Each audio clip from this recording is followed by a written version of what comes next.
everyone. Welcome to Shannon Q. Thank you for joining us today. I am super, super extra, ultra excited about this conversation because it is one of my favorite subjects to discuss. And when I saw that Eric had a discussion on a radio show, which is linked in the description to his channel, go check him out.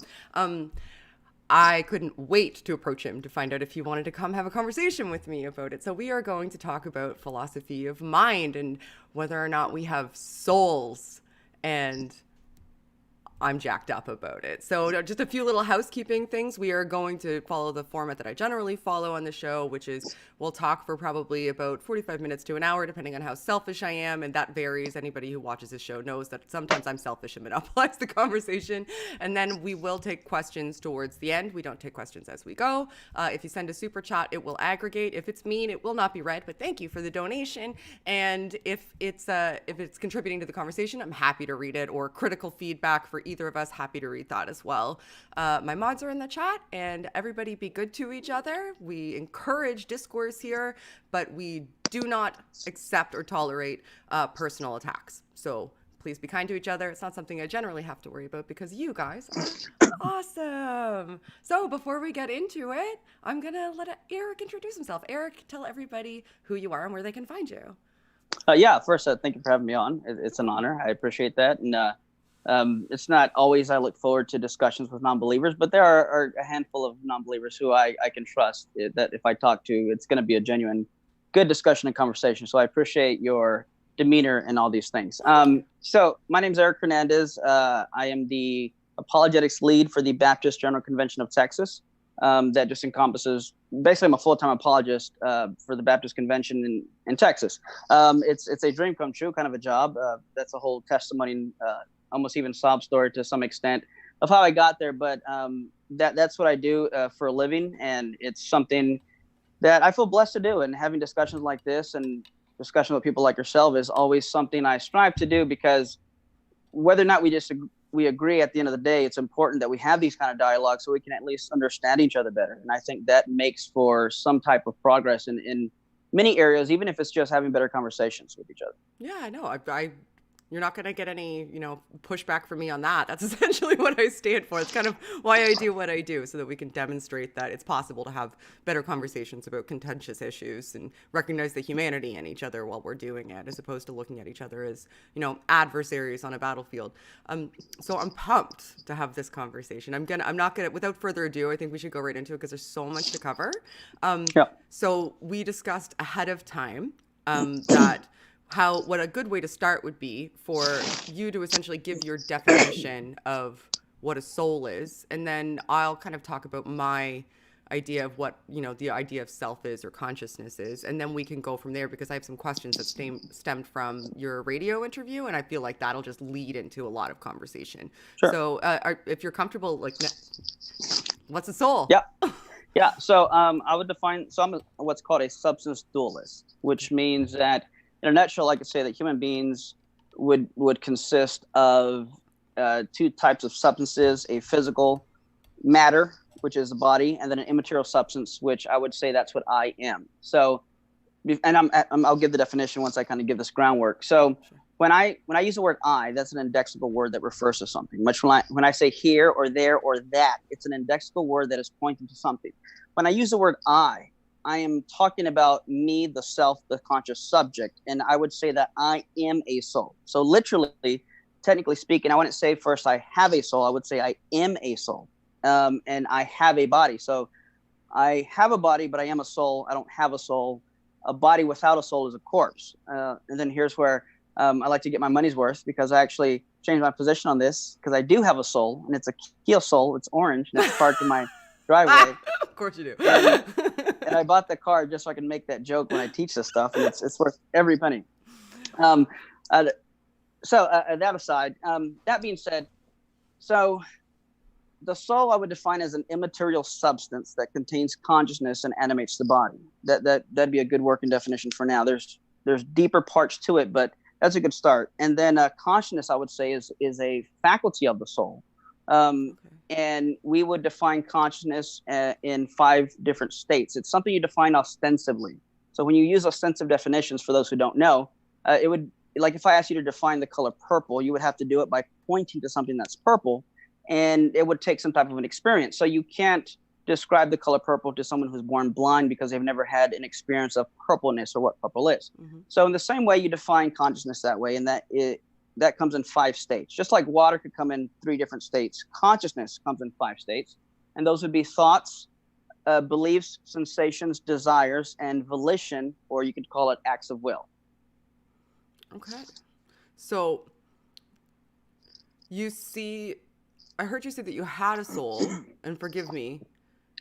So what do you think a soul is, though? So to me, I heard, that there's different states of consciousness, but I didn't hear what a soul is. Oh yeah, sorry. I probably just said a lot too much too quick. Oh, that happens to me all the time. I never shut up. So I am a soul, and I would define a soul as an immaterial substance that contains consciousness and animates the body. Okay, you did say that. So a soul contains consciousness and animates the body. It's an immaterial substance. It's an immaterial. Okay, so now to me, maybe we're actually, I don't know if we are close, because to me that seems like an extra step, right? So we could just say, like, you could take soul out of that equation and just say, I am consciousness, and that animates my body, or like I am my consciousness, because that's kind of the way that I see it. I see, which it's my turn anyway, so I should do this. I see what it is to be me, because there's arguably something that it's like to be me, right? Like that is what my consciousness is. It is what it is like to be me. Now, I compile that based on, my previous experiences, my sense of self-awareness, the fact that I have thoughts that I'm aware of, the fact that I'm aware of anything at all. Now, I'm able to make an inference that because, you're like me and you're able to articulate that you have experiences that are similar, and we can have conversations where we understand each other, that you would have something that it's like to be you as well. So that's something that's consistent between humans for sure, because we're able to articulate it, and we could get into animals later, but for sure humans, because we're able to communicate and understand and articulate that. Now, I see that in and of itself is a beautiful, wonderful, complex, and almost a difficult to explain thing, because I agree that there's a problem with, uniformity of like where a soul might reside, and that's a complex discussion within the physical matter of your brain. But I see the soul as an unnecessary extra step above consciousness that just adds a layer of unnecessary complexity, because consciousness itself, I think, is enough of a stopping point. Does that make sense? Sure. Okay, because I ramble. So, do you have any feedback for me? Since you're a guest here, why don't you give me some feedback on what you think, and we can go from there rather than me just telling you. Yeah. So a few things here. So what you touched on. So the reason I would reject that type of view of just so. Well, let me ask this first for clarification. So, are you saying that's what a soul would be in your opinion? It would be just consciousness, or are you saying that's what you are? I don't even leaving the question of soul aside. Yeah, I don't think that the soul is even necessary to factor into the equation. Okay, gotcha. So the reason I wouldn't just reduce myself to just my consciousness is because. So let's suppose. So you said that you are, you're correct me if I'm wrong, but your compilation of experiences and memories and whatnot. But suppose, God forbid, well, let's not use you, but suppose John Smith. You recognize him by his characteristics and who he is, and et cetera, et cetera. But suppose, God forbid, he gets in a terrible car accident and has some pretty bad brain damage. And when he comes out of this coma that he got in from this, he has different characteristics, has no memory of his past, doesn't recognize his wife or himself. Mm-hmm. Is he still John Smith? So this gets into the question of identity through change. So if he's nothing more than merely reducible to his consciousness, then you'd have to say, no, that John Smith ceased to exist, and a new person who looks just like John Smith came into existence. Now, I would say that'd be ad hoc and necessary. But if he is the same person throughout change and part replacement, new memories, old memories gone, etc., then there's something that has to go beyond consciousness that would underlie that change throughout these interactions. And I would say that would have to be something like the soul. And if I could just go a step further and say we can apply the same to the body. Because when we use the word I, what are we referring to? I say a soul, and I say the soul contains consciousness, and that would mean it's not my body, because if I chop off my arms and legs, I'm still Eric. So Right. having arms and legs is not necessary to being Eric Hernandez or being me. So that's why I would say the soul would be necessary in that aspect to explain these things, given the fact that we have identity through change. Okay. So there's two things that I wanted to address in there, one for each scenario, and both of them kind of tie back to the same thing for me. So your first scenario, the guy that got into a car accident, and, is he still John Smith? Now, I would ask him, so fundamentally everything about him has changed, right? Does he still consider himself John Smith? And that would be the answer to that question for me, because if he no longer considers himself John Smith, his consciousness has been fundamentally augmented to the point that through trauma to his material brain, so, thus that what constituted him, and the only reason we have a self is because we recognize the self, is no longer present. It's changed. It's just kind of housed in the same look, the same physical body. The second one about the cutting off the arms and legs, I mean, yeah, obviously you're still going to be a person. Like if I cut off my finger or any component of me, I would still be Shannon. But if I had severe brain damage, or you removed one physical component of me, my brain, then I am no longer Shannon, right? Or if you damage it to the point that it no longer functions, then I'm no longer Shannon. So it gets back to what constitutes a person. So what constitutes a person? There's a physical instantiation. So like we move around in space, we can see each other, like we have physical bodies. But you would agree, or at least it sounds like you would agree, that our physical body isn't what makes us us. Except for you would say the soul is what makes us us, and I would say the brain is what makes us us. Did I help does that make sense? Do you feel like there's anything that I'm missing out on there? Well, I mean, I get it. I would disagree. I'll start with saying that. But yeah. It did. Of course you are. So by does that make sense? Yes, you articulate your position. I hear where you're coming from. Okay. So I think there would be a few problems with that, and okay. Here's where I would touch on. So there's a difference between asking the person, "Are you still John Smith?" versus the actual answer to whether or not he is in fact John Smith. So you have the question of a perspective versus the ontological reality of whether or not he still is John Smith. Mm-hmm. So I would say asking him wouldn't get the job done. That wouldn't be a good way of knowing. Can I ask a clarifying question before you go on? Because I'm not sure I understand. This is just me being philosophically dumb. So you're saying there's a difference between like what is a John Smith and what John Smith thinks, whether or not John Smith thinks he's John Smith? Like yes. Those are two separate questions. So yes. Who determines what is a John Smith if not John Smith? Right. Well, I think if I can answer that's confusing to me. That's where. No, yeah, no, totally. So in other words, it's whether or not he thinks he's John Smith, I would say is subjective. Because let me give you an illustration, so maybe okay. You can see what you think about this. Okay. Suppose he gets into this car accident or whatever and whatnot, and he loses his memory, and you say, "Are you John Smith?" He says, "No." But let's say about, after a few weeks of therapy and even counseling, he actually gets his memories back and he says, "You know what? I am John Smith. And in fact, I was John Smith the entire time." So which one is correct? I think you have a few options. One is John Smith ceased to exist. Another John Smith came to be. And then the old John Smith came to exist for a second time, or he was in fact John Smith the entire time. What would you think? I would say that he was some version, I guess, of a John Smith potentially, because I don't see the self as a consistent, like fully and wholly consistent property. Like you and I'll change our mind on something, right? Like I'll have a perception and that'll change the way that I view the world. I'll learn something and that changes the way that I see things. I'll understand things differently. I'll grow. I'll learn to behave differently. All of those are components of who I am and my personality and my sense of who I am. Now, those are subject to change. So if what you're saying is he was John Smith, didn't think he was John Smith, and then thought he was John Smith again, that would mean to me that there was the potential for being John Smith that was somehow mentally suppressed. So to the point that physiologically he wasn't able to be aware of it anymore,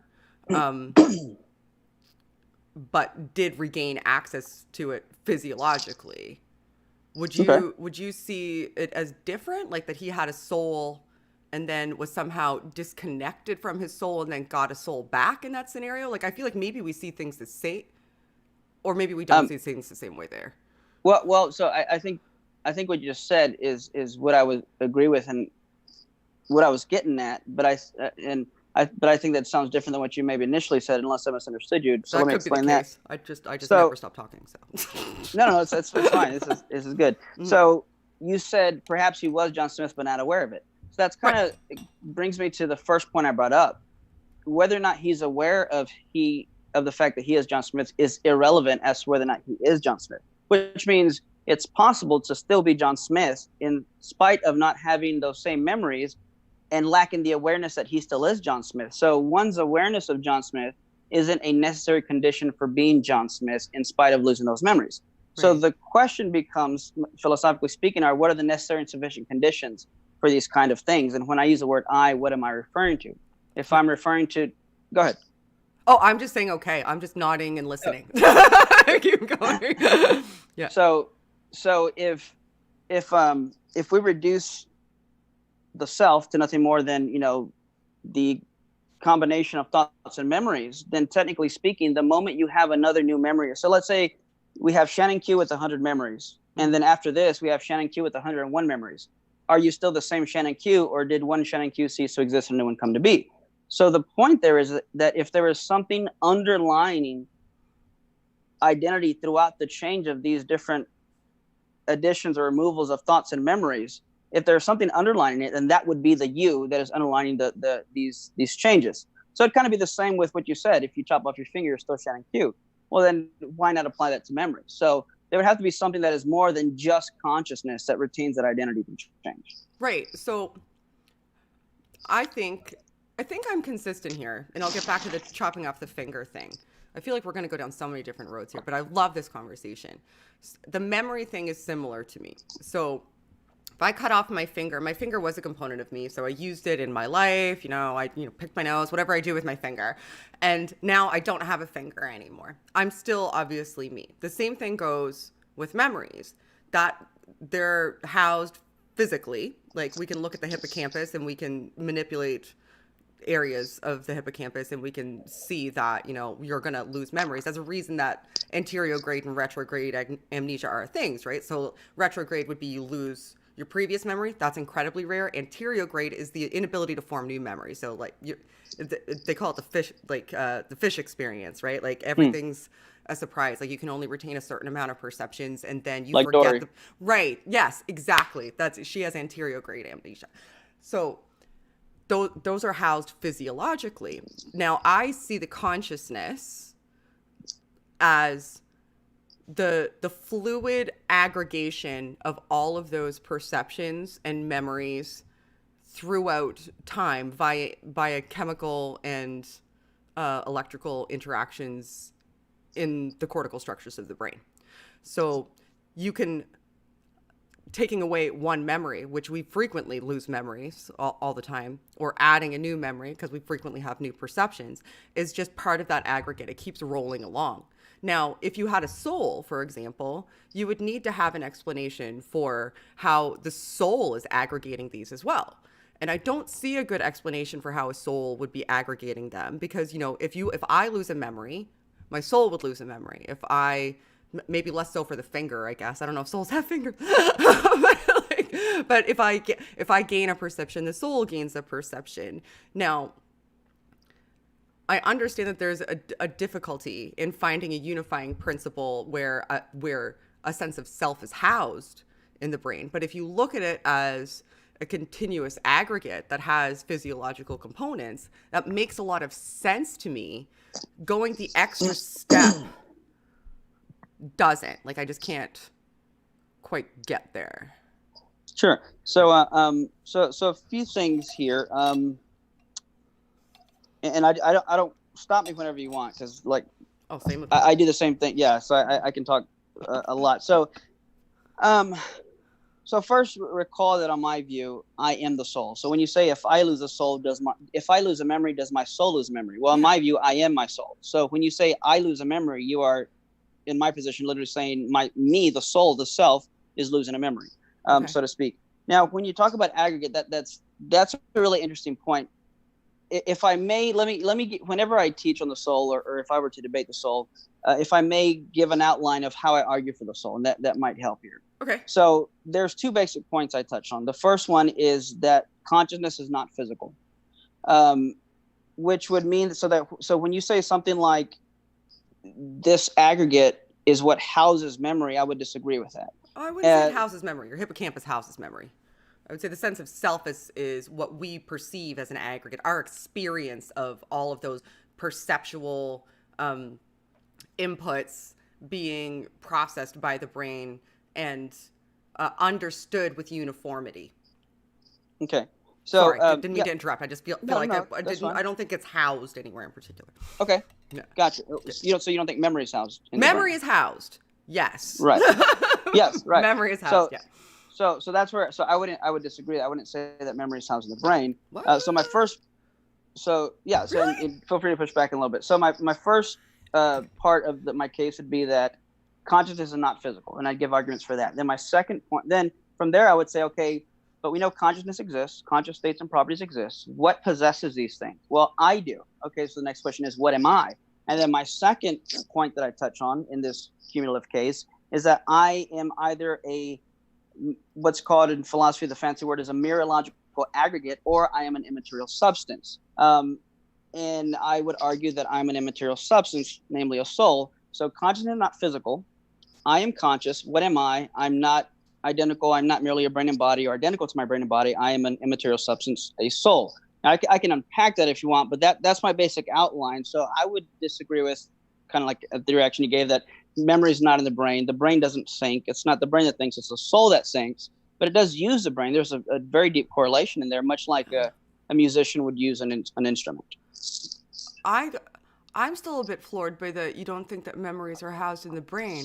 I have some things to say about the other stuff, but I mean, we can look at the research and there's very strong evidence that the hippocampus serves some function in either storing memories or at least transitioning memories from short to long term.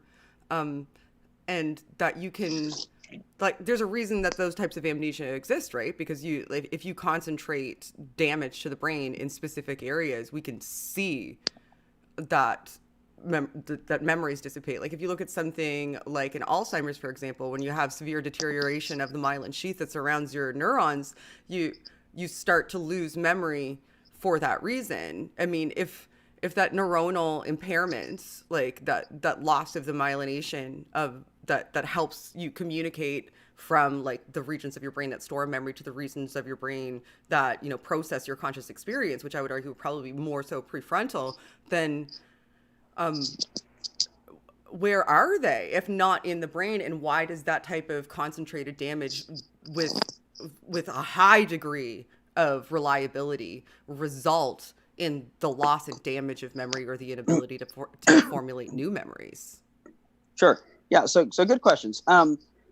So a few things here. So when I say that I don't believe that the brain thinks or memory is stored in the brain, I'm not saying there's not a correlation. So there's different types of relationships between objects and different things or different properties. So to use an illustration, which you may have heard me use in that radio interview you mentioned. Yeah, that was a great interview, by the way. I suggest everybody watch it. It's in the description. It's really interesting. Sorry, keep going. I'm really bad at interrupting, but I want people to watch it. It was good.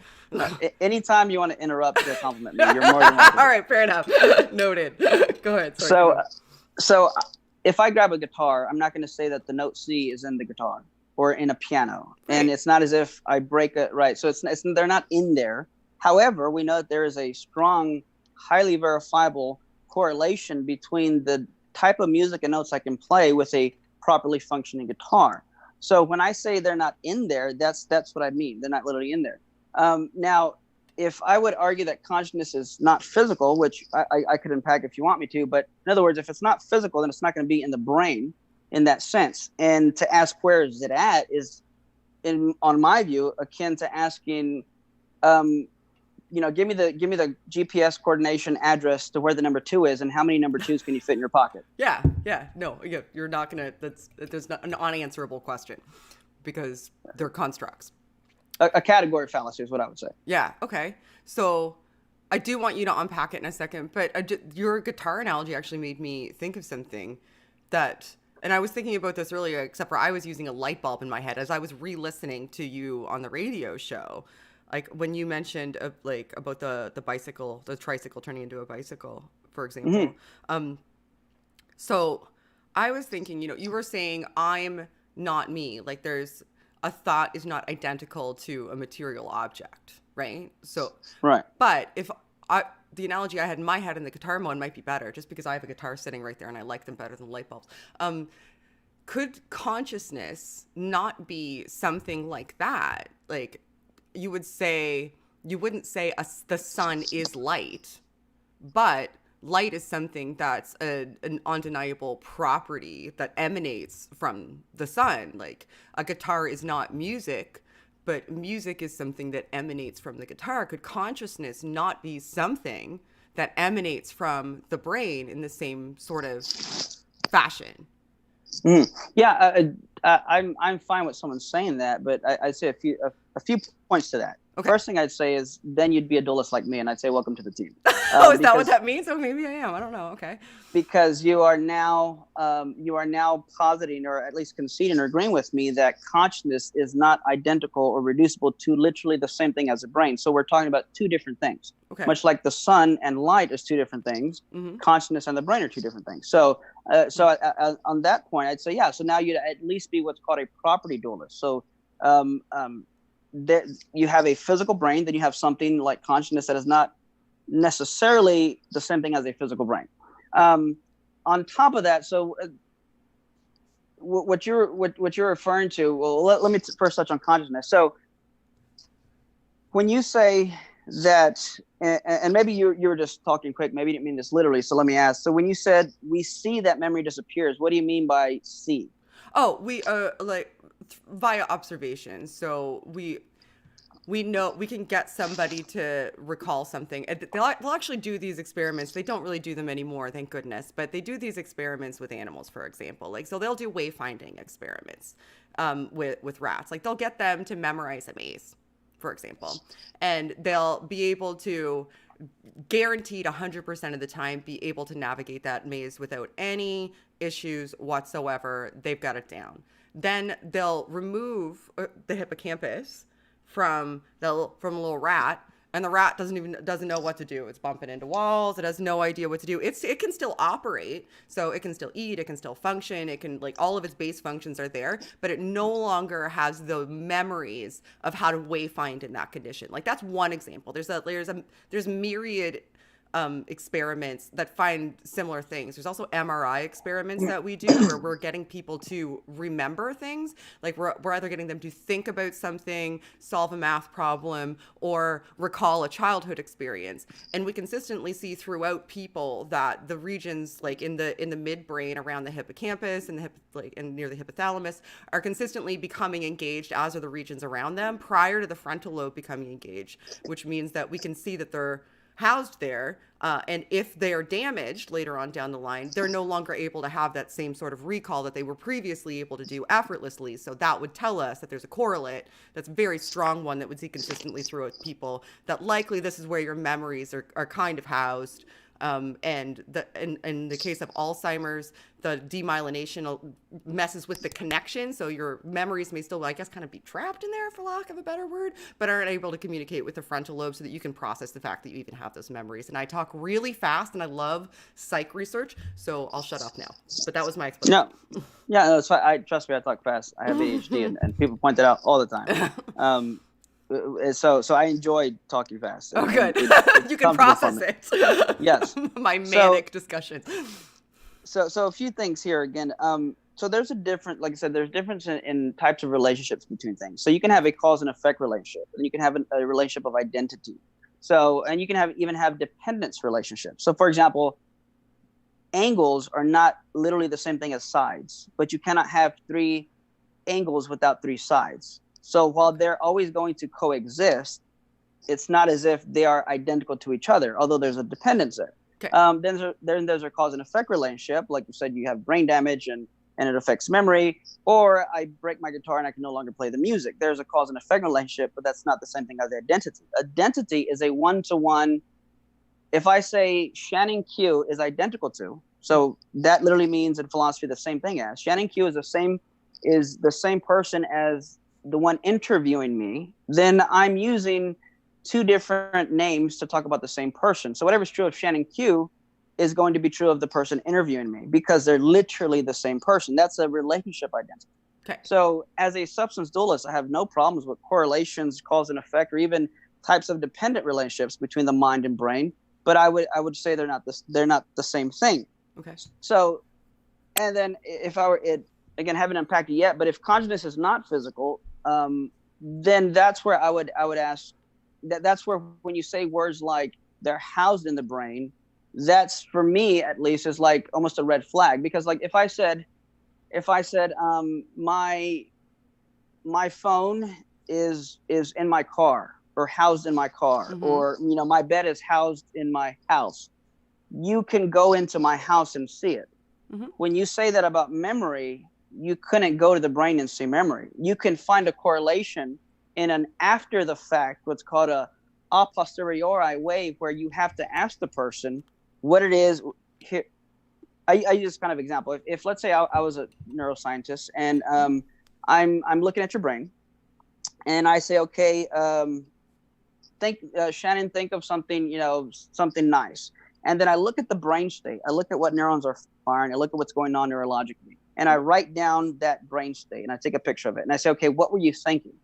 You say, I was thinking of puppies and candy canes. I said, great. So I write down brain state X correlated with puppies and candy canes. I said, okay, let's try that again. And that's how I began to map out your brain. But the point there is that if consciousness were something physical, then I should be able to, as a third-party observer, simply look at your brain and know what you're thinking without having to ask you. But I can't do that because I would argue that goes to show consciousness is a type of first-person introspective awareness that is only accessible to the person having that. It's not a physical third-party type of thing that we can just observe. But we don't know that for sure that we can't. We can't currently. But if there was a way to essentially interpret neurological signals by signals, I just pronounced that really weird, neurological signals, and figure out, but like by what ratio of this would actually be really cool if they could do it. But like you could figure out what ratio of chemicals you had released in your brain. For example, your occipital lobe would be engaged because that's where you essentially process vision and memories of vision. I studied perceptual cognition and focused on vision because it was my favorite thing. So if you're eliciting a memory, for example, from somebody and saying, think about this thing, if you could potentially, and they're trying to do this to a certain degree, map out how different images are laid out in the occipital lobe based on a reaction in the midbrain when you're eliciting memories, it is conceivable that you could have some sort of image projection based on figuring out the correlates to map out that's an accurate representation. We don't have the technology to it, but theoretically it's possible, and people talk about it all the time, and it's really, really cool. So it depends on what you mean, I think, to me, by like, if I tell you to think of an elephant, right? Like, you're probably going to think of an elephant. We're both thinking of an elephant right now because I said elephant. Now, I can't see what the elephant that you're thinking of looks I actually didn't think of an elephant, by the what? way. Stop it. Remember, I have ADHD. I can listen and process without thinking of fair images. Enough. So. Fair enough. Okay, so if I was thinking of an elephant, but you don't know what my elephant looks like, and I don't know what your elephant looks like. So you're right there. Like, I agree with that. Like, there's nothing that we can do to look at that physical state and figure out how to translate it into what a thought experience is like. There's no way currently anyway, but hypothetically there could be. But I don't see how that gets us necessarily to a soul. Like, I think I could agree with you. Like, it just intuitively to me seems like, yeah, I can't hold a thought in my hand. It's not a physical object, Mm-hmm. right? But So that doesn't mean that it's not something that's emergent from a physical object. okay, Right? yeah. So that last point right there brought up a can of worms for another type of discussion, which I'd love to get into in a second, or at least bring Okay. up a point. Let's party. So you said it could be possible to translate, Mm. and I mean by that, and I assume you mean by that kind of what I'm saying. I think we're on the same page for what you said at the end. Yeah, it's not something physical like you can hold in your hand. Yeah. Uh, and the only way I would say we can quote map out the brain is by doing it the way I said, given the argument I gave, because consciousness is not a physical thing that you can observe in a third party perspective. It's like if I looked at a piano. If I looked at a piano and said, what do these keys, what sound do these keys make, or what note do these keys play? I don't play piano, so I'd say, I don't know. Yeah. Now, if you gave me, I don't know how long it would take me, but if you gave me maybe a few hours or a couple of days, I could push everything, listen to the sound, and then write it down and map it out, come back a few days later and say, Shannon, guess what? I've mapped out this piano and correlated the keys and notes to which keys I have to push to get which notes to play. That's how we do it with the brain. I can't look at a piano and say, this is what's going on. To kind of further that point, hypothetically, suppose there was an alien race and they had a completely different type of composition and maybe even composed of some different type of substance than we were. If you were to look at whatever type of brain they had, composed of different types of matter, you couldn't look at their brain and say, I know what they're thinking. No. And yet the interesting thing is that alien race could experience pain and I could experience pain. Mm-hmm. Same mental state, but different brain state. So, sure. so that, and I think, like you said, you're agreeing there. So I was just trying to clarify, I guess, the point I was getting at. Now, you brought up an interesting point, talking about emergence. Yeah. Now that's a good question. I would first still say that is a type of dualism, at least a property dualism. I'll take your word on it. I'm not very adept philosophically, so sure. And so when we look at something like emergence, things that emerge are gonna be something like a structural property, and I'm fine with emergence. It's just we have to make sure we're not positing something ad hoc, something that we're. And I'm not saying you are. I'm just saying that anytime we look at a theory or try to look at something, we want to make sure we're not trying to say this for the sake of not changing our position. Again, not that you are, just explain what ad hoc is. So if I were to get a pile of 10 wooden boards, mm-hmm. I would say that's a pile of 10 wooden boards. And I take that same pile of 10 wooden boards and I rearrange its structure and I can get a raft. And we can say I now have a raft. That is an emergent structural property. So something emerges that's new based on the structure, you're still using the same pieces. I would say consciousness is not something like that you can rearrange a structure and something emerges from that. What do you mean by that? Because that just seems like a reconfiguration to me. But like I said, I'm not philosophically adept. So when you say that we could reconfigure a structure and conscious doesn't emerge, like going back to your analogy with the guy who had brain damage, we reconfigured his structure, like his physical structure, and something different emerged. Well, I wouldn't say emerge. I would say consciousness was always there, so nothing's emerging. Nothing. Right. What's called but a different version of him. I'm talking more about sense of self sort of stuff because I think that's the reference point we're using. Well, so when we're talking about emergence, we're talking about something new coming that had not been there before. Okay. So I'm not saying you can't have a correlation or cause-effect relationship, but you can only have a cause-effect relation if something is already there to begin with. If you get matter, let's just say that there is no God, and you just get matter, and you rearrange matter, at what point are you going to rearrange it, add more complicated chunks of matter, and boom, consciousness comes into existence? I would say that it is metaphysically impossible for that to happen. Really? So why? Oh, yeah, that's fascinating. Why is it metaphysically impossible for consciousness to be a natural emergence of just by life existing? Because I'm arguing here, I don't think consciousness is a something that you can get like a structural property. So let me ask you this. I'm misunderstanding that. I'm sorry. No, is it ever possible? Let's say I get a red brick house made of 1 million red bricks. Okay. Is it metaphysically possible, physically possible, whatever you want to call it, to rearrange the number of red bricks, add or take away some, rearrange the structure, and it becomes a blue house. Not just simply by rearranging them. No, you'd have to paint them. Okay, sure, right. So you would have to bring in something new into the picture. Mm-hmm. So if it's not already there, so it has to already be there or be somewhere. I'm saying that's what consciousness is like. So when we talk about a conscious properties would be something like intentionality. We say that mental states have intentionality. And that is an aboutness or an ofness. So my thought about my wife is about or of my wife. When I'm hungry and I think about food, my thought is about or towards something, but my neurons aren't hungry, right? My neurons aren't thinking about my wife. My neurons aren't nervous. They're not scared. I am. So I would say first that shows I'm not reducible or identical to this. And on top of that, I would say I don't see how that could emerge, how you can get conscious by rearranging these neurons or rearranging just. So Evan Flanagan gives an interesting argument where you take the base particle, let's say it's a quark, and you get a million of those, and you get whatever the next step is. I have it written down somewhere. I don't remember by memory, so forgive me here. But let's say the next step up is like an atom. Okay, that thing's not conscious. And then you get billions of atoms, and then you get the next step up. Let's say it's a cell. And then you get millions of those, and you get a neuron, still not conscious. Then you get 100 billion neurons, and boom, presto, consciousness. I'd say it doesn't work that way. It's not an emergent type of property that can just come from just rearranging the structure of matter. Okay, so that's interesting to me. Now, like, I mean, the same argument could be had about, you know, you have one, like, at what point does it become a table or a bicycle? Right. Oh, good. Right. Yeah. So you have one atom that's potentially one day going to be a component of a bicycle or me or my computer or a light bulb or whatever.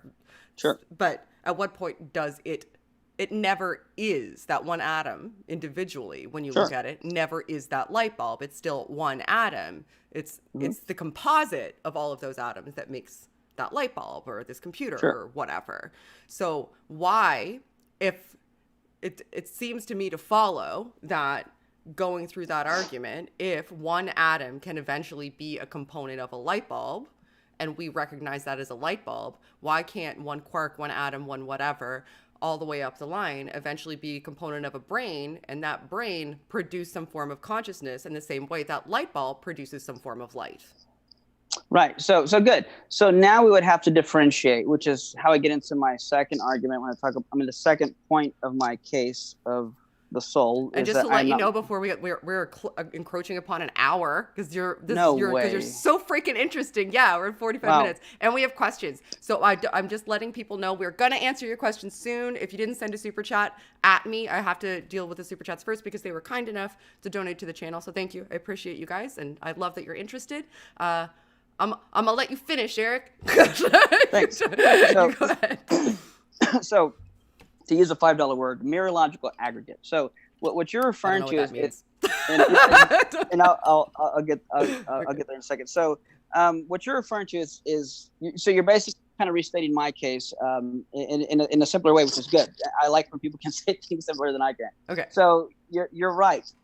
An atom could be part of a table, but note now you're talking about structural properties. Yeah. You're talking about getting something and configuring it with other things like it to get a structural property.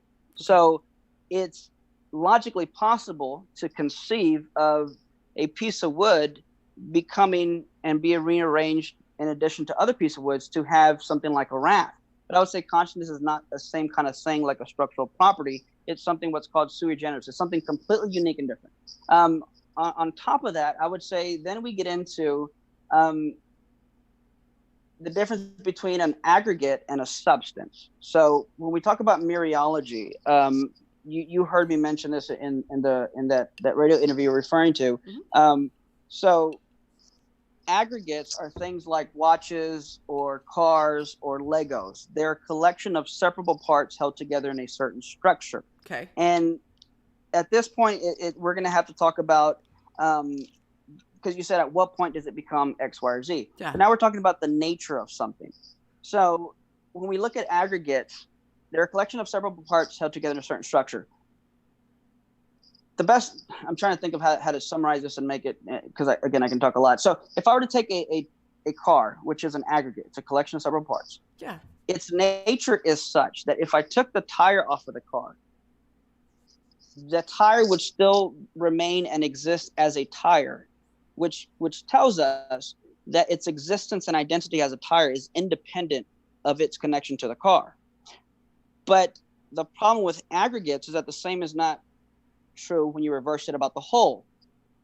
The tricycle example you mentioned. Yeah. A tricycle, if I took a wheel off a tricycle, it becomes a bicycle, which means for aggregates, for purely physical objects, then its identity, its nature, and its existence is ontologically dependent on its structure and its parts. Now, contrast that with the substance. So traditionally, living things are paradigms for substances. So I'm a substance, you're a substance. And for substances, it's the opposite. Allow me to use a big word here and I'll unpack it. So for substances, the whole is ontologically prior to the parts. And here's what I mean by that. I, as a whole, Eric Hernandez, exist ontologically prior to all my parts being formed. So we can think of like a dog. When you see a dog is born, its eyes aren't fully developed, ears aren't fully developed, but it's still a dog, which means its existence and identity is not necessarily dependent on its parts. It exists ontologically prior to its parts. It's actually what gives rise to its parts. And if I cut a dog's tail off, it's still a dog because, again, and as I mentioned earlier, it's not necessary for it to be a dog. You contrast that with aggregates, it changes the whole thing. It's the complete opposite. Its existence and identity is necessarily dependent on the parts. Second thing I'll say, and I'll shut up. And then you said, so at what point does it become X? So this is interesting because when we talk about natures, there are things that aren't intrinsically, for example, what is a table? Well, I would say there is no intrinsic tableness to something we would call a table, because if I, let's say I have a desk at home, right? And I'm using it and it's my work desk. But then someone brings me lunch and I put food on it and now it's a table. Yeah. But then I also want to take a nap, so I throw a pillow in there. Now it's a bed. That is because purely physical objects, part of their existence and identity, aside from the structure and parts, also come from the arbitrary external functions that we give to it. So it's technically not, quote, its nature to be a table. It's the function that we apply to it externally.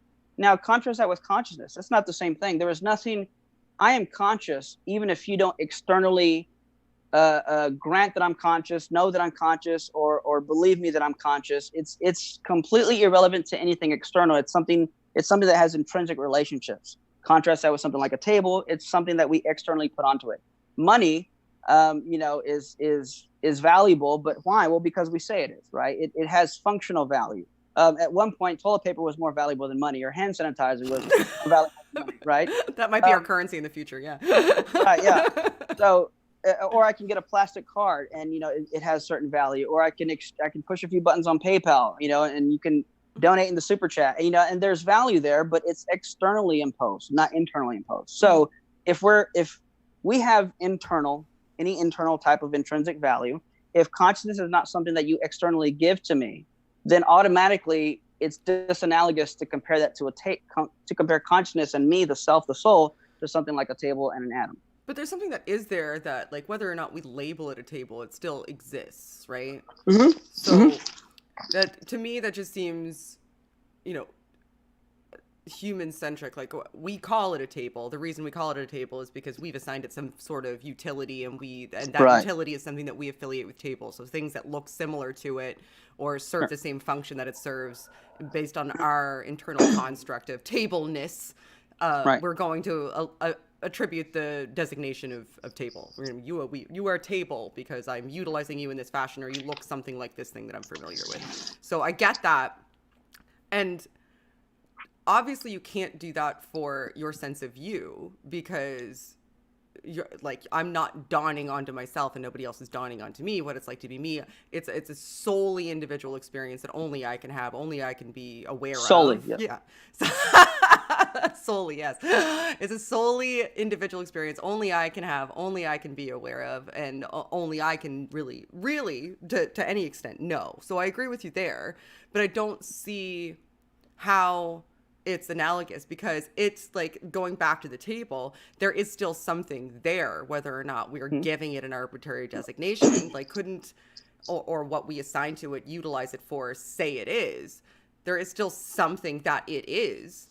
So couldn't we just rawly exist in the same way that there is just something that it is to be a me, in the same fashion that there is just something that it is to be that object that I've determined is a table? The only fundamental difference being that, and it's an important one, that this is incredibly complex and nuanced, difficult to assign, difficult to determine what it even is, and clearly more complex than a table is. I mean, I don't know, maybe tables have really complex thoughts. I don't know what it's like to be a table. I've never been a table.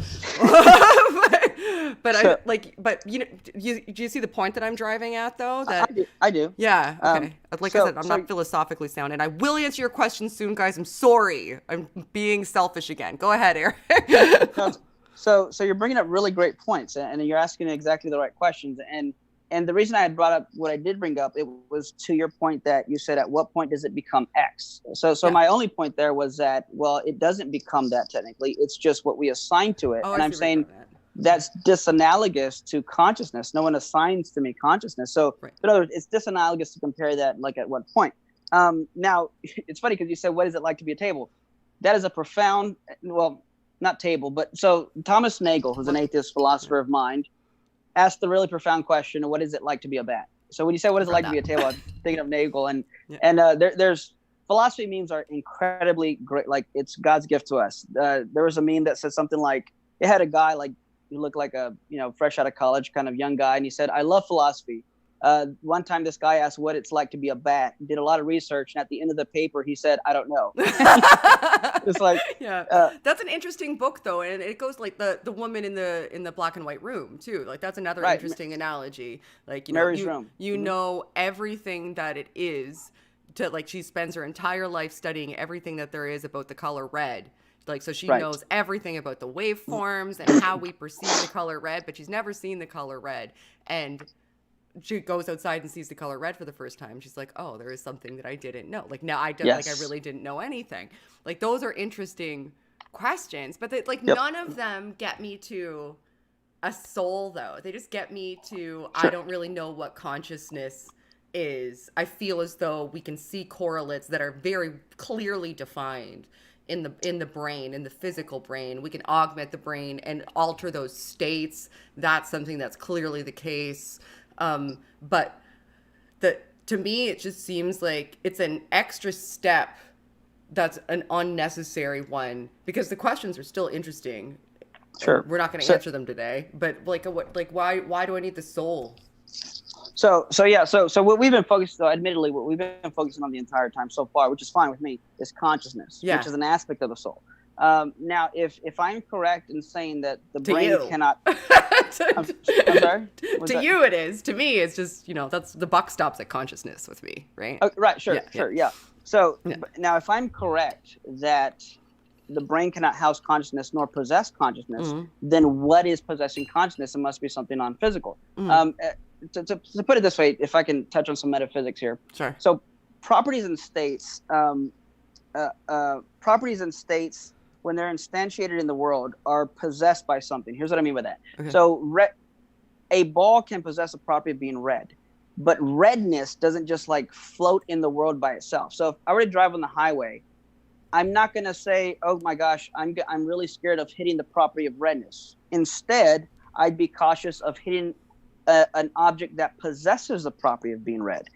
So the point there is simply that things possess properties. So if there are conscious states and properties that are non-physical, then what possesses them? And as I would argue, have touched on arguing, if it's not the brain that can't house or possess these things, what is it that possesses these immaterial states and properties of consciousness? I would say that you would need something like an immaterial substance to possess these things. Now, as far as a soul, there's about 3 or 4 arguments I can just at least mention of how I would argue for a soul, because like I said, so far it's been consciousness. Yeah. So I can do it by asking questions. If you think you're the same person from one moment to the next, in the strict sense, I don't mean like today's a new day, I'm a new person, or I don't mean like in a poetic sense. I mean, if you committed a crime 10 years ago, and if you're just a brain and body, and they just, you replace almost every cell in your body 10 years, later, you can still be arrested if you're still the same person. But if you're not the same person, you tell the cops, look, you just found the evidence that was 10 years ago, but good luck, that Shannon Q doesn't exist. Go find her. But if you are the same person from one moment to the next, I would say you must be something more than a physical brain and body. You must be a soul. If you believe that men are not more intrinsically valuable or have more value than women, and if you don't believe that men are more of persons than women, then you would have to say that something like a... Why? How does that follow? Oh, yeah, you Right. need to elaborate on that. Why? Okay. Explain yourself, Eric. Well, first, you would agree, right, that men are not more persons or valuable than women, correct? Yeah, I'd agree with that. Mm-hmm. And I think this is the power of this argument here. So we get into personhood. Mm-hmm. So I possess the property of being a person. Now, when we talk about properties, there are degreed and non-degreed properties. So let me explain that. So a degreed property would be something like the property of being loud or hard. These can fluctuate and come in percentages or degrees that can be divided. Contrast that with a non-degreed property.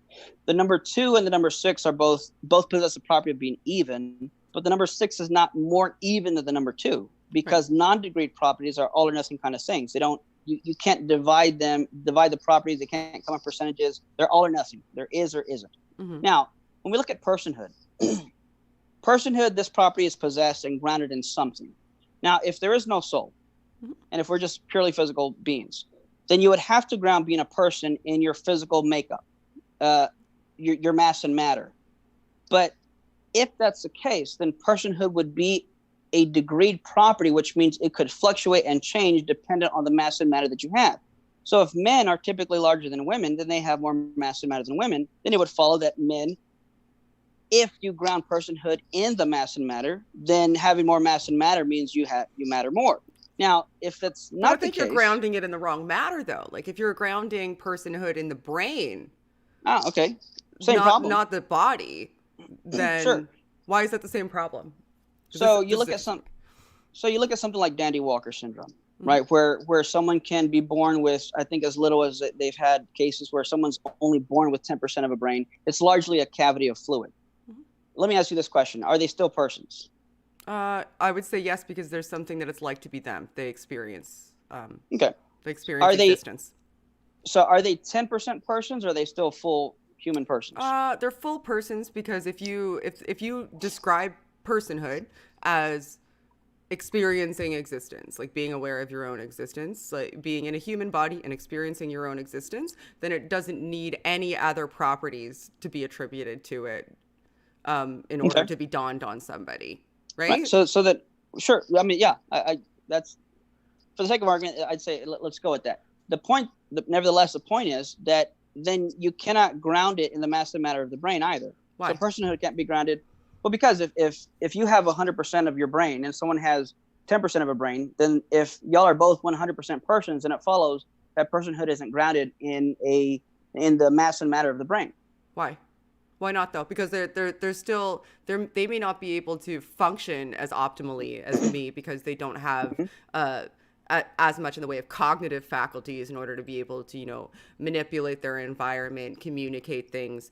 But if they have enough of the brain that there is something that it's like to be them, and they can experience existence, and that is what we decide is personhood, then it's still grounded in the brain, because they have enough of the brain to be alive and experience existence. And the rest of it is just arbitrary designations that we give and dawn upon each other in order to just determine who is or is not more valuable based on intellectual assumptions and blah, blah, blah, blah, blah, blah.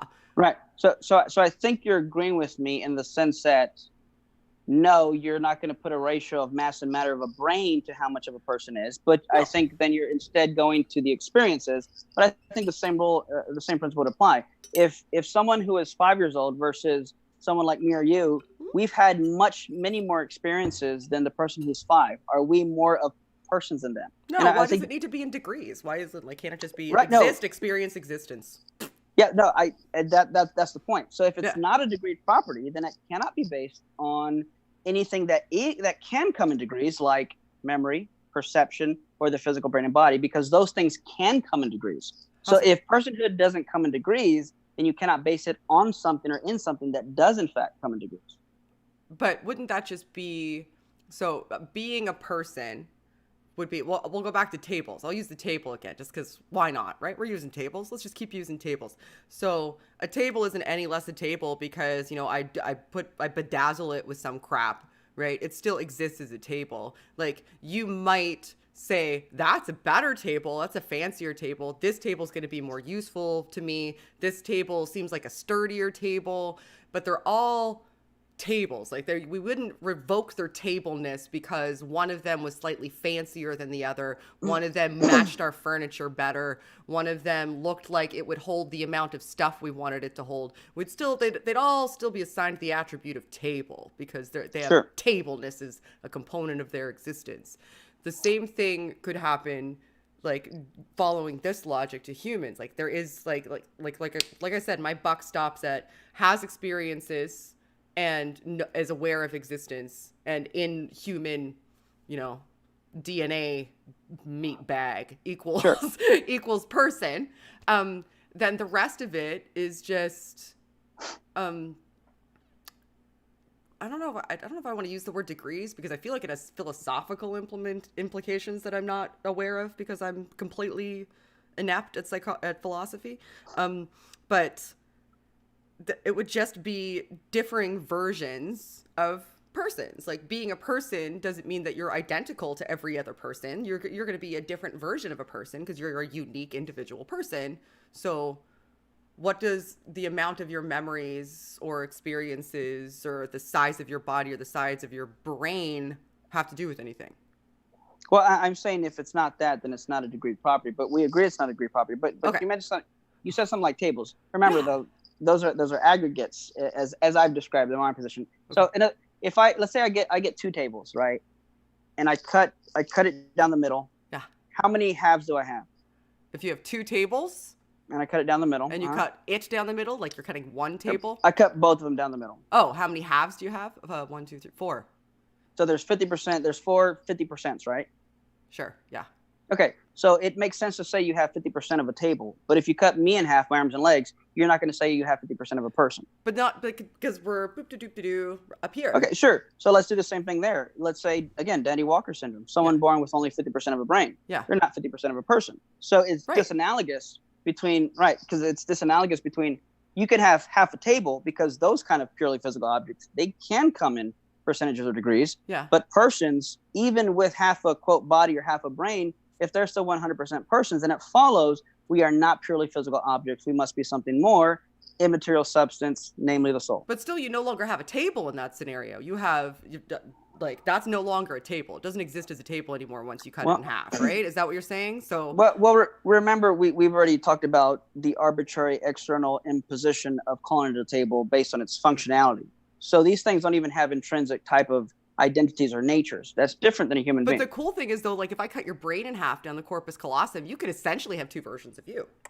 And you could have two separate identities because your brain no longer is able to communicate back and forth, and this side of the brain and this side of the brain only has a little teeny bit of midbrain in order to be able to communicate, and it's not built for that communication structure. Corpus callosum is what does that. And I could cut it in half, and you could have two different experiences of being Eric in your head by cutting it in half. Like, so the analogy doesn't work for me because now I don't have a table. Now I just have I have what used to be a table that is now a pile of crap on the floor. Like, you cut my arm off, I'm still going to be me because I'm housed in here as far as I'm concerned. And if you cut this in half the right way, there's going to be two of me. If you cut it in half the wrong way, there's going to be none of me. There will be zero of me. I'm done. I'm gone. Well, I of course, as you know, I'm a Christian. I wouldn't say you're gone. I probably would be, though.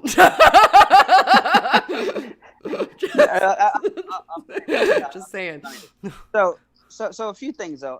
So it doesn't have to be a table. You can talk about a door. You can get a door and cut it in half, and it could still function as a door. So you could still have like half a door. Okay. And about, gosh, what did you mention? It's my medicine has worn way off by this time of Oh, I'm of sorry. night. We're talking No, too much. We'll no, no, no. finish your thought here, and then we'll get to the super chats. I'm very sorry. This is just Yeah, really cool. yeah, no. Okay, so perfect. Split brain. Yeah, Yeah. perfect. So a few things there. So first, I wouldn't say no. You don't have two identities or personalities. There's a lot to be said there. If I'm looking straight and I cover one eye, I would see a slightly different shade of what I'm looking at a different angle. And if I cover the other eye, I'm looking at a different shade because there's like some type of a color difference and a different angle. Yeah. When I do that, am I two persons with two perspectives?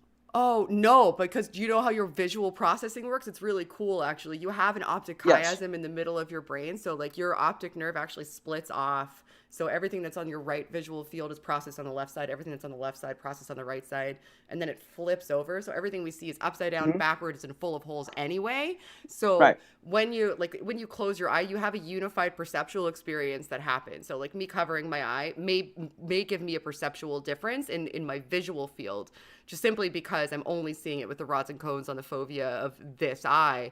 And my brain, once my occipital lobe gets it, is actually reconstructing the image based on previous perspective in order to make that image whole as though both eyes were open. So your brain does all of the hard work of making it seem like both eyes were open. So you aren't half a view because you're actually receiving in both hemispheres information from this one eye. Sure. But if I could, so no, right? I'm not. It's not two different things. I just love visual processing. No, it's good. No, and it's fascinating stuff. Okay. Now, when you cut the corpus callosum in half, you sever it, right? So these two hemispheres. There's a few things about this. So first of all, these kind of phenomenons that happen when you look at these split brain experience only happen while the person is having this type of experiment going on.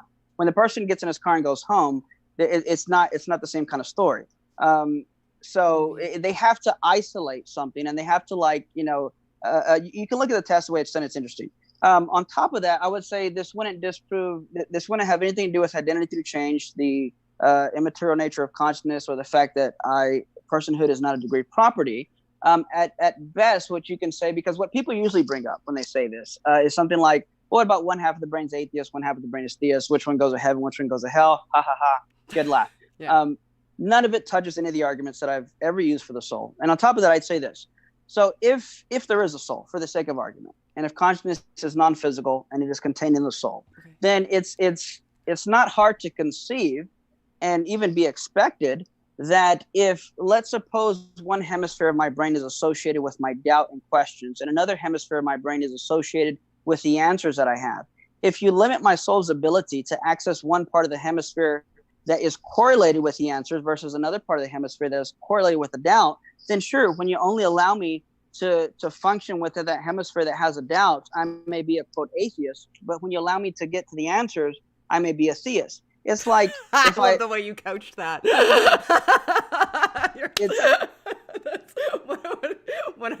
When I get to the answers, I may be a theist. That's funny. Okay, sorry. Go ahead. So if I hit you, if God forbid you were to get hit over the head and you lost your memory, you're not a different Shannon. You're still Shannon. And then when you get your memory back, you're not another different Shannon. So it's kind of the same concept. When you isolate parts of the brain and limit my soul's access to other parts of the brain that are correlated with different things, again, just like a guitar. If you don't let me play the bottom three strings, I'm not going to be able to play some notes. So while it's interesting and fascinating, it does nothing to touch on whether or not there's more than one soul. You still have, if my position is correct, an immaterial substance operating through a body. Cool. Okay. I could just keep going. I'm not going to though, because there's people just flurrying in questions. So I'm going to actually ask them. Okay. So the first one is from Bob. Thanks, Bob. Hi. So if John Smith was a good God-believing Christian before the accident and now is an atheist after the accident, where does the soul go? And I think actually you kind of just gave your answer to that question a bit. Did you want to elaborate more? Yeah, sure. No, so this gets at a few things, because I don't want to open up another can of worms, but I'll say this. Another argument I use for the soul is free will. And another argument that I think you'd be fascinated to hear about, which maybe we can touch on later, is what's called the argument from the unified visual field, which I think you would really like, by someone named, is a philosopher named Eric LaRocque, who's a philosopher and studied neuroscience. Yeah. But I can touch on that later. But to answer the question here, So if you have free will, then whatever decisions you make are still going to be up to you.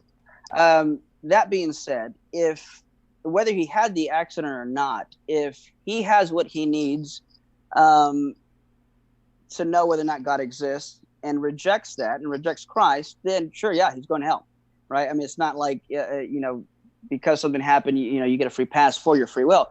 However, there are other cases that I think much harder questions than that. With people who are perhaps handicapped, which I would admit, yeah, these are kind of hard questions.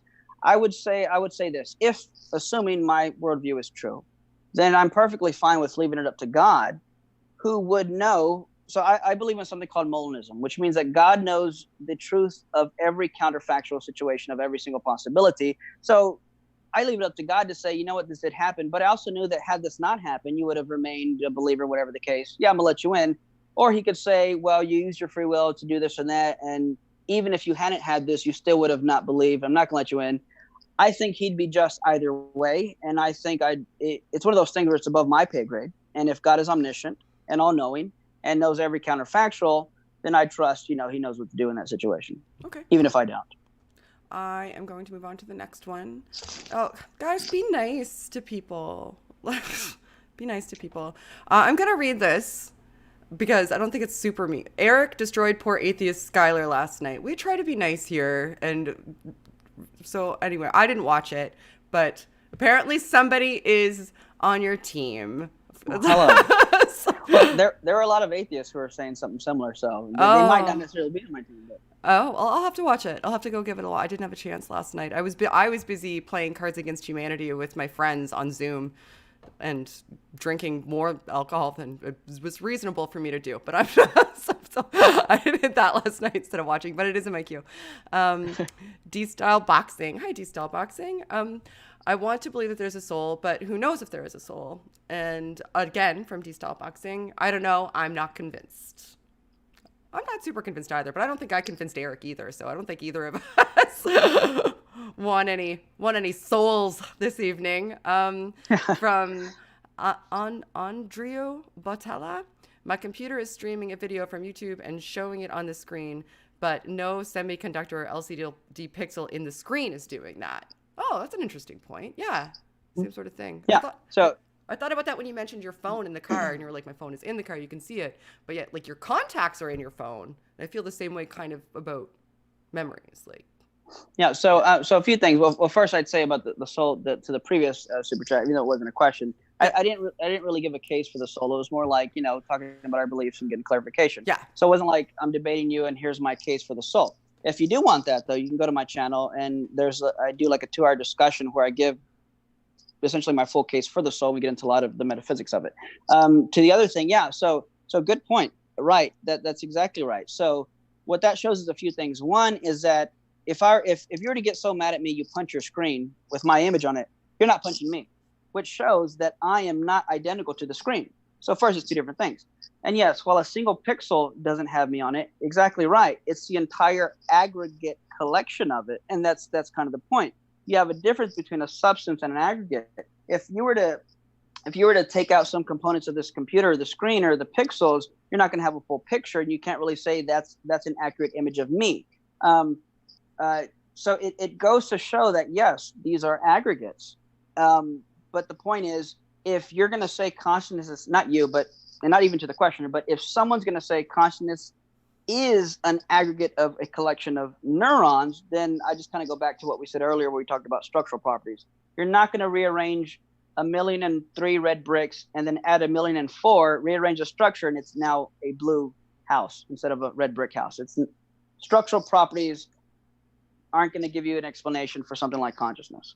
So do we have like a different standard of continuity when it comes to what it is to be a person? Because, I mean, inarguably, like, you change, right? Your thoughts change over time. Your positions change over time. You gain perspectives. So we could, this is probably going to open up a can of worms. We're going to end up talking for longer. But it just seems like when you reference the picture, like, clearly that's not an accurate picture of you, right?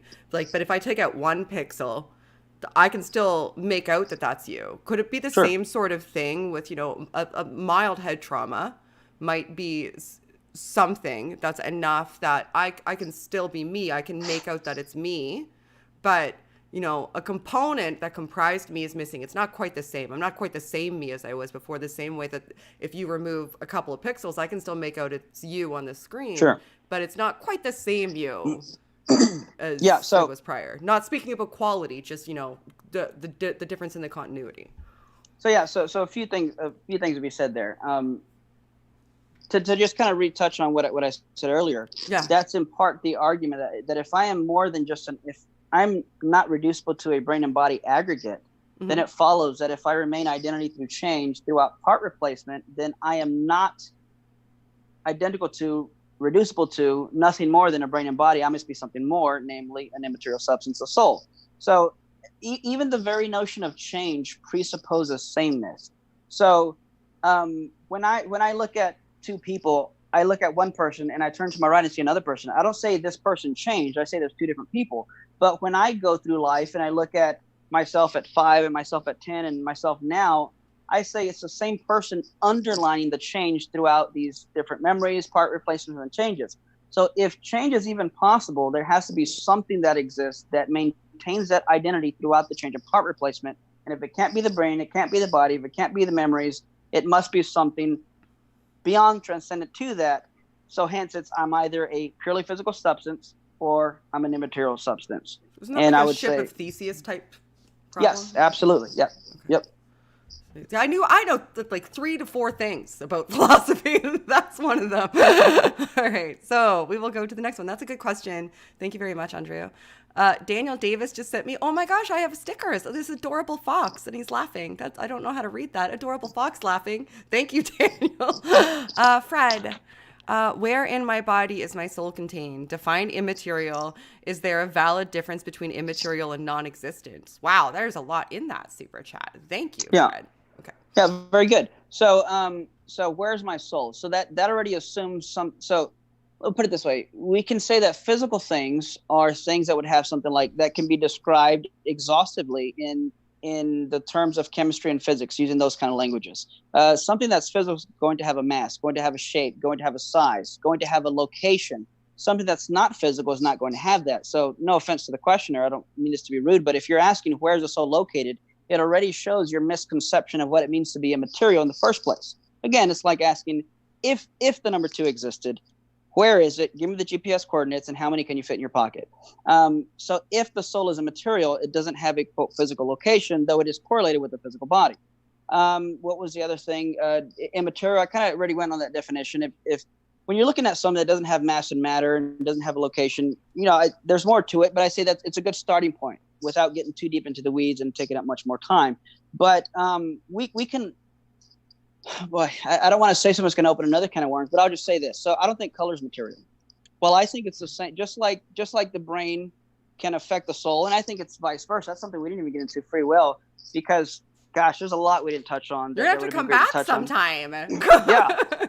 But so when we look at something like cognitive behavioral therapy and we look at neuroplasticity, we see that if I have habitual thoughts that are induced upon me by, in a deterministic way by my physical brain and body and the chemistry, cognitive behavioral therapy in essence tells you to go against and challenge those thoughts.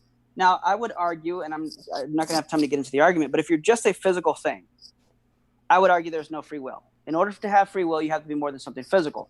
Well, and I think neuroplasticity cognitive behavioral therapy lends credence to this because in order for me to go against my habitual deterministic thoughts that are induced upon me by my brain and body chemistry, then I must be something more than that in order to override those things that are being induced upon me and have the freedom to go against that physical deterministic way of thinking. And back to the colors, so I would say something like color isn't physical. We know that some properties aren't physical. The property of being even isn't physical. I would say something like time isn't something that's physical. And why do I say colors aren't physical? Because people might argue, well, you need light to see color and photons and whatnot. No, you can close your eyes and picture a pink elephant, and there's no light in your mind. Right. I agree with that. So that brought up more questions to me, though. Always with the more questions. So I just got distracted. Squirrel. So what's an interesting question to me, and I don't think we covered it, and I probably should have brought it up earlier, is You're essentially saying, and it goes towards the last component of his question, like what's the difference between immaterial and non-existent? Oh, yes, right. Right? And so when you're positing a soul, by what mechanism does a soul interact with the brain and the brain vice versa? But that's something that struggles me. That's why it just seems like an unnecessary step to me. I had other questions that were brought up by it, but that was the last one that came to my mind, and it was sparked by him saying what's the difference between immaterial and non-existent. Right. So a difference between immaterial and non-existent. So if I can just give a brief case for why I would say that consciousness is not physical. So in fact, I use this as an argument. I would argue, and again, I'm having to waive the explanations, but to give you my train of thought, I would argue if atheism is true, there's no God, then consciousness must be reducible to something physical, like the brain, or like something like the brain. But if consciousness is not physical, and if that's what atheism would entail, then if consciousness exists and is not physical, then atheism can't be true. So why do I think consciousness is not physical? Going back to what's called Leibniz's law of identity, the relationship of identity. If X is the same thing as Y, then whatever's true of X is true of Y. I often use an example of looking at two clear fluids in a lab, one labeled water, one labeled chemical X. Are they identical? Well, do they share the same properties? I turn over chemical X, it says caution flammable. And I think, even if I don't know what chemical X is, I know it can't be the same thing as water because it has a property of being combustible. Water doesn't, therefore they're not the same thing. When you look at the properties and states of the mind and look at the properties and states of the brain, if they are identical, the same thing, and we're just using two different names to refer to the same thing, they're going to share the same properties, but they don't. And this might open up more questions, and I'm fine with that. My thoughts can be true or false. My neurons are not true or false. My brain can weigh 3 pounds. The thought that I'm talking to you doesn't weigh 3 pounds. My brain can be 7 inches long, but the taste of a banana or the smell of a rose is not 7 inches long. I can give a dozen more examples, but if all the properties of the mind are not physical and all the properties of the brain are physical, then it follows that if consciousness exists, it can't be physical. And if you're going to say, not to the questioner, but if someone says, because I've heard people say, well, if it's immaterial, it's the same thing as saying it doesn't exist. No, because I would argue consciousness is immaterial, and I'm certainly conscious. Right. Okay. That's fair to me. I just remembered the other thing, and then I'll get to the other question. Like when you were talking about, I can't remember which experiments that you said you were looking, but you brought up free will. And that made me think about like the Libet experiments. Have you ever read the Libet experiments? It's not fair to have discussions about them, I guess, if you haven't read them. But those are something that was really compelling to me when it came to looking at the case for free will and the brain, like your awareness of something happening after your brain has already instantiated that process. Yeah. And I would disagree with that, because how do you look at awareness? When you look at the brain, you don't see conscious. Right. So when you look at the brain, you don't see consciousness. No. And there's also something to it that prior to making it, so there are different orders of awareness. You have a first order awareness and a second order awareness. So right now, in my first order awareness, I'm looking at my camera here. I'm looking at what's in front of me. But the entire time, there's also been a door over here. There's been, shoes over here on the floor that I have to clean up, and my wife won't be mad at me. But in other words, these were in my peripheral, but not in my first order awareness. People experience this all the time when they drive. If, you drive from point A to point B and I say, hey, Shannon, how many cars were there and what colors were they? You'd be like, oh, I wasn't paying attention. Yeah. It's because it wasn't in your first order awareness. So there's different levels of awareness. So when people are reporting, it's quite likely they're reporting first and foremost their first order awareness, their awareness of their awareness. Because if there is a soul, there's a time where you're processing a lot of things. For example, if I need to report to you when I'm aware of something, there's first I'm aware, then I'm aware of my awareness, and then I'm forming the thought, I need to report this to this person, then I'm aware of that, and then I'm reporting it to it, and I'm aware of me and myself reporting to it. So there's a lot of stages going on there. Well, they weren't self-reporting like that, actually. They were raising hands, I think, or noting a clock. Yes. It depends on which version of it that you've looked at. So when you say to me, aware of my awareness, that gets me, like, because I understand what you're saying about, peripheral awareness when it comes to perception. Like that is all hunky-dory with me. Like I get all of that because you have like a proximal distal stimuli, right? So You have something that you're attending to, Yeah. your perception of what you're attending to, and everything else that's outside of your perceptual field that you're not particularly attending to is something that our brains are geared to only necessarily be aware of if something dramatic happens. Like, so if I'm looking at this computer, I'm focused on this computer, I'm focused on you. There's things in my periphery that exist, but I'm not specifically taking note of because they're not the point of my focus. But if something slams behind me, it's going to take my awareness towards it. If something rushes past me, I'm likely to dart my eyes towards it. But they're in the periphery. So I completely understand that. But but I'm aware of these surroundings already because I'm receiving this information. Now, this went the other way. Like, so this is a perceptual field that I'm aware of. Like, I'm aware of my sound, and the olfactory, and all of that stuff. Now, in this instance, you were having a perception. So you were looking at a clock, or they were playing a game, like a hand-raising game, and they were taking note of when they were aware of, I can't remember the exact task, like one task where they were doing a hand-raising game to try to... They're looking at the clock and because there's two versions. One actually mapped directly onto epileptic patients and put the neural net right on the brain, and they put the screen behind them, and the screen would project the arrow of the direction their hand was going to raise before they raised their hand. So they didn't even have to self-report. The screen was predicting what their movements were going to be, which was really cool. But it was an epileptic patient that had a seizure treatment, that had brain surgery, that had a neural map placed directly on their cortices. But aware of awareness is the issue to me, because they demonstrated that there was an action potential taking place, and then the action took place, and they reported their awareness by noting the time on the clock that they saw as their point of awareness, and that's how they did the self-referential. And what do you like? So when you say aware of awareness, it seems as though you're saying that the action potential in your brain is something you were aware of, even though you weren't aware of it. And I don't know what the justification for that is, because what is awareness then? Like, awareness just doesn't mean anything anymore to me. Well, so a few things here. First and foremost, I'd say looking at the brain doesn't necessarily, you're not looking at consciousness, right? So. No. I guess not. I guess to explain the aware of awareness, if I were to introspect right now and just kind of contemplate on my mental states, I can start to thinking, like, you know what, it is a little bit hot in here. There's an itch on the left side of my foot. The shoes I'm wearing, are getting a little bit sweaty. But while that has been happening the whole time, it's not as if I was aware. I was aware of that in the sense that it's not as if I thought I didn't have any legs. It's not as if I was like handicapped, from the waist down or something. I was aware of it the entire time. I just wasn't aware of my awareness.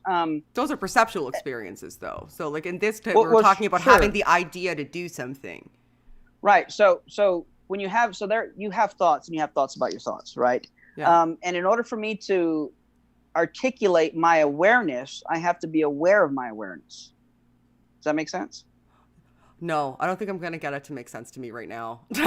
Like, you have to be aware of your experiences, or aware of your perceptions, for sure. So maybe we're just utilizing it differently. Like, awareness would be, maybe we are just utilizing it differently, to me. And I'll just say this too about the free will thing. The irony, because there's a lot that can be said about free will, but the irony about it is that the very people conducting the experiment are assuming in principle that the people that are reporting to them when they're aware of this are assuming that they have the freedom in the first place to report whether or not they're free in the first place. So in order to study whether or not freedom exists, you have to assume the person you're studying has the freedom to report it to you, and is not determined to report something differently. Well, I mean, they could be lying. That's a serious problem with self-report in psychology. I'm going to ask the next question. See, this is what I do. I get selfish. I want to talk about stuff. All right, so this is from Michael. Hi, Michael. Thank you for $5. So, Eric, where are memories stored if not in the brain? In the soul.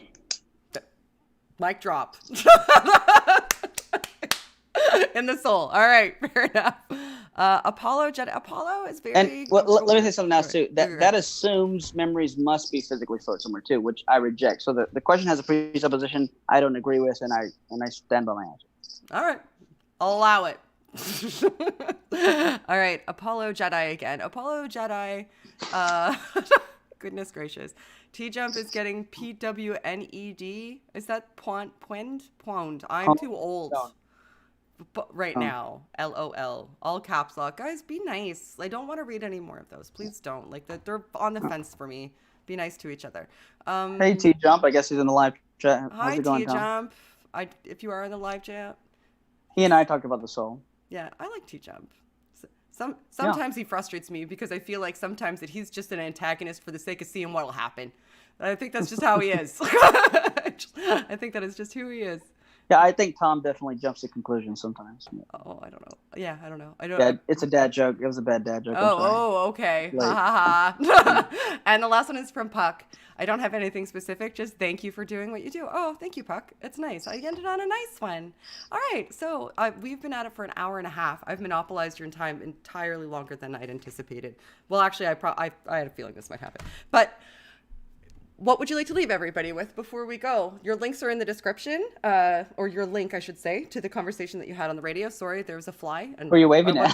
There was a fly that I was trying to get out of my life. There's a soul bite. That's right. It's just a fly. So let everybody know who you are, where they can find you. Check his links out down in the description and say your parting words. Yeah, Eric Hernandez. You can go on Facebook, type in Eric Hernandez TXB Ministries YouTube channel. You can just find the link in the description. But I would like to do this, if you don't mind. Usually, even though this is not a debate, one thing I've tried to make it my aim to do is when I have a debate or discussion with a non-believer, I usually ask a question. If it's a debate, I'm asking, what's your biggest objection, and let me buy a book for you. And the second question I ask is, can I pray with you? Given it's not a debate, I still want to ask the second part, can I pray with you online? You can absolutely pray. I will respectfully allow the moment if you'd like to do it now. I likely won't participate because I am an atheist and I don't think right. It would just be performative. It would be a performative show of respect, and I think that I respect you enough for you to know that it would just be performative. Absolutely. But I would absolutely. So I don't want to insult you by just performing for the sake of placating. No. I wasn't expecting. It'd be great if you right now. Yeah. In other words, in place of me giving anything closing, I'd just rather do that. That's right. Yeah, absolutely. Go right ahead. Okay. Lord, I thank you for this time that I've been able to be on with Shannon, Father. I thank you for her life, Lord. And I was about to say ministry, but, I thank you for what she does, Father. I pray that the genuine heart that she has, I pray that as she seeks, Lord, that you would reveal things to her, Father, that you would bring the right people to her, that you would help her in any kind of doubts or anything like that. And I thank you, Lord, that just for creating her and ask that you would bless her life, Father. You would bless what she does, her children. And again, that you would just be close to her, and that when she does seek you and when she does look for answers in an honest, genuine way, Lord, I pray that you would be there, Father God, and give those right responses. We thank you again just for what she does and who she is. In your name we pray. Amen. I would like to close by saying that I appreciate all of the sentiments that you wish for me in that scenario, and all of the positive things that you said about me as you were praying. So I thank you for those, and the spirit in which they were intended is something that means something to me, and I receive them as such. So thank you for that. And I hope you felt respected and listened to, and that you enjoyed the conversation and will potentially join us at some point in time again. So I always end by putting up an end card screen. I don't have any music, so everybody just gets to look at it for 20 seconds because that's how long it takes, so that I can put up my my cards. And before I go, I always say, as always, everybody, help elevate the discourse. Bye, guys. I'm waving, but nobody can see me because there's an end card up.